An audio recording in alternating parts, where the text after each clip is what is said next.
नमस्कार.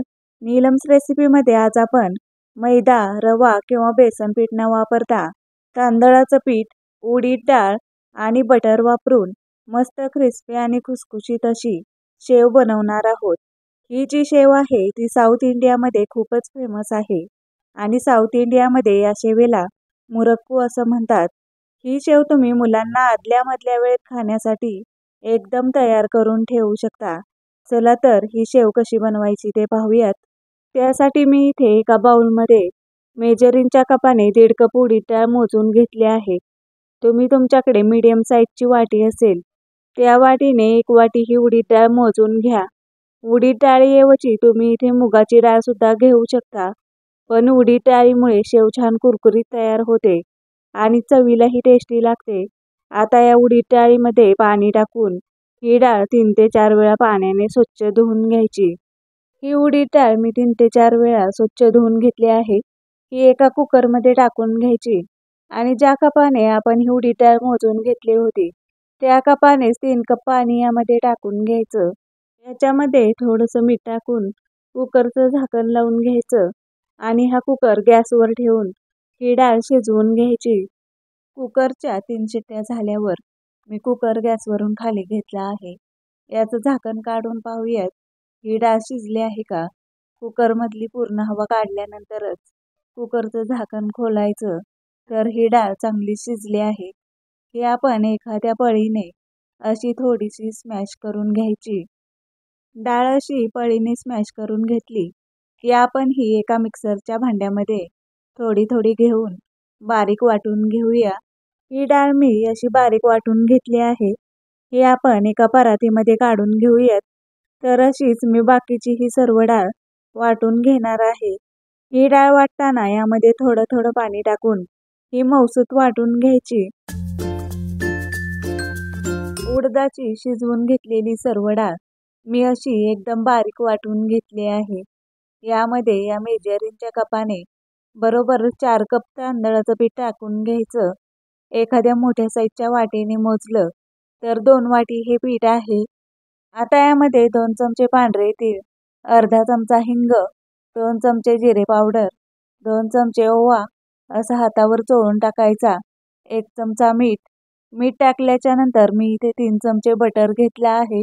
ते यामध्ये टाकून घ्यायचं. बटरमुळे ही शेव खूपच टेस्टी लागते. हे जे बटर आहे ते यामध्ये चांगलं मिक्स करून घ्यायचं. वाटून घेतलेल्या डाळीमध्ये तांदळाचं पीठ चांगलं मिक्स करून घ्यायचं आणि यामध्ये लागेल असं पाणी टाकून हे पीठ चांगलं आपल्याला मऊसर मळून घ्यायचं आहे. हे पीठ जेवढं आपण चांगलं मळून घेऊ तेवढी शेव शेवग्यातून व्यवस्थित पाडता येते. तर असं हे पीठ मी मळून घेतलं आहे. हे आपण एका बाउलमध्ये ठेवूयात. अर्ध्या तासाने याची आपण शेव तयार करूयात. त्यासाठी मी इथे अशी मोठी होल असणारी ताटली या शेव पाडायच्या साच्यामध्ये लावून घेत आहे. आता या साच्यामध्ये हे पीठ असं भरून घ्यायचं. चांगलं प्रेस करून हे पीठ या साच्यामध्ये भरून घ्यायचं म्हणजे शेव एकसारखी पडते. लक्षात ठेवा पीठ चांगलं मऊसर मळून घ्यायचं. घट्ट पीठ मळलं तर शेव व्यवस्थित पडणार नाही. पीठ या साच्यामध्ये भरून झालं की याला झाकण लावून याची लगेचच शेव पाडून घ्यायची. त्यासाठी मी एका प्लेटमध्ये बटर पेपर टाकून घेतले आहेत. त्यावर आपण ही शेव पाडून घेऊया. बटर पेपर नसेल तर प्लॅस्टिकच्या कागदावरती ही शेव तुम्ही पाडून घेऊ शकता. आपण कुरडया बनवतो तेवढ्या आकाराची ही शेव आपण पाडून घ्यायची. तर अशा पद्धतीने छोट्या आकारामध्ये मी ही शेव पाडून घेतली आहे. ही आपण तळून घेऊया. ही शेव तळण्यासाठी गॅसवर मी एका कढईमध्ये तेल गरम व्हायला ठेवलं होतं. त्यामध्ये आपण ही शेव सोडून घेऊ. शेव थोडीशी कडक झाली की मग ती पलटून घ्यायची. तेलामध्ये टाकल्यावर लगेचच ती पलटवायची नाही, नाहीतर शेव तुटू शकते. 2-3 मिनिट झाले की ही शेव छान तळली जाते. एकदम कडकपणा या शेवेला आल्याशिवाय ही काढून घ्यायची नाही. तर तुम्ही इथे पाहू शकता ही शेव छान कडक तळली गेली आहे. ही आपण प्लेटमध्ये काढूया आणि अशीच बाकीची ही शेव तळून घेऊया. तर बाकीची ही शेव त्याच पद्धतीने आपण तळून घ्यायची आहे. शेव तळताना गॅसची फ्लेम मीडियमच ठेवायची, म्हणजे शेव छान कुरकुरीत तळली जाते.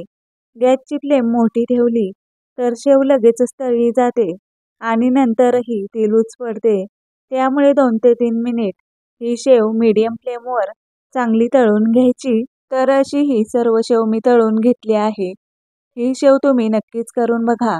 मुलांना बाहेरून आणलेले कुरकुरे वगैरे खायला देण्यापेक्षा अशी शेव तुम्ही एकदम डब्यामध्ये तयार करून ठेवू शकता आणि त्यांना आदल्या-मधल्या वेळेत काहीतरी खायचं असतं. अशा वेळेस तुम्हीही त्यांना खायला देऊ शकता. चला तर मग तुम्ही अजून माझ्या चॅनलला सबस्क्राईब केलं नसेल तर सबस्क्राईब करा आणि शेजारील बेल आयकॉन देखील प्रेस करा. पुन्हा अशाच एका नवीन रेसिपीसोबत भेटूयात. तोपर्यंत मस्त खा आणि स्वस्त राहा.